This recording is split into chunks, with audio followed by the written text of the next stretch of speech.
Hi, I'm Lucas Siegel from Newsarama.com, and I am here with Danny McBride. How you doing, Danny? Not too bad.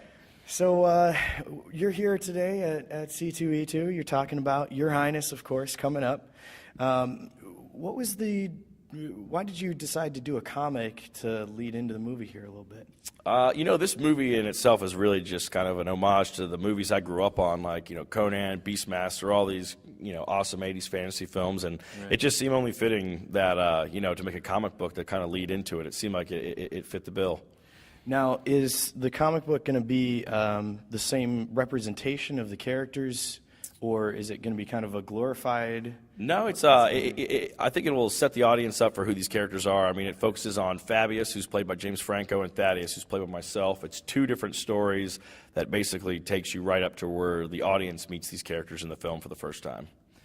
And Thaddeus, so far from the trailers, seems to be getting a little bit of a bad rap. Is that an accurate call, or? Yeah, that's an accurate assessment. Fabius and Thaddeus are brothers. Fabius is the firstborn, so he's going to be king. Everyone loves him, and Thaddeus has a big chip on his shoulder because he's not going to be king. So he just kind of slags off all the time, and these two are thrown together to go on this quest when Fabius's beautiful bride-to-be, played by Zooey Deschanel, is kidnapped. Now, some people seem to think that this whole concept came up as a bit of maybe while you were riding the Pineapple Express.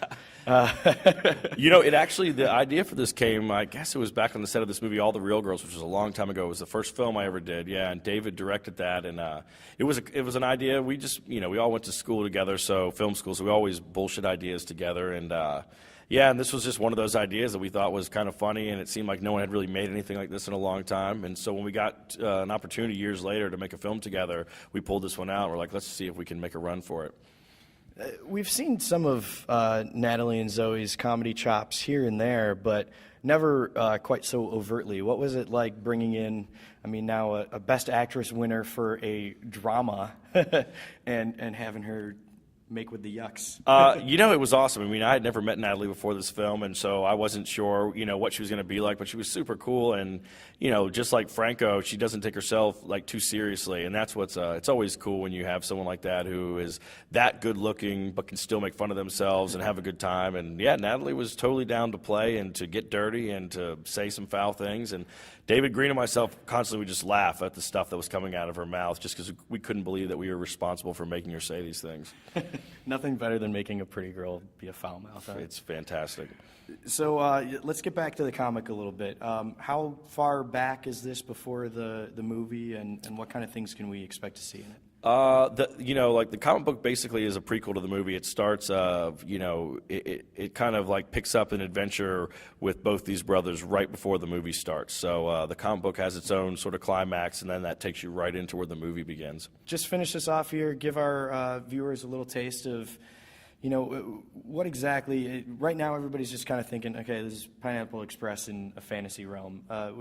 What other way would you describe the movie and the comic here? I think the movie, the thing that separates it, it's not really a spoof or anything like that. It kind of comes from David Green and myself both have a huge mutual appreciation for fantasy films, and we grew up on them. They're some of my favorite films growing up, and we really just wanted to make one of those movies and just find the comedy from the characters as opposed to the genre. And so, I think you're in for a lot of action, and there's great visual effects, and, it is a comedy, but at the same time, we really worked hard to make it a legit adventure movie as well.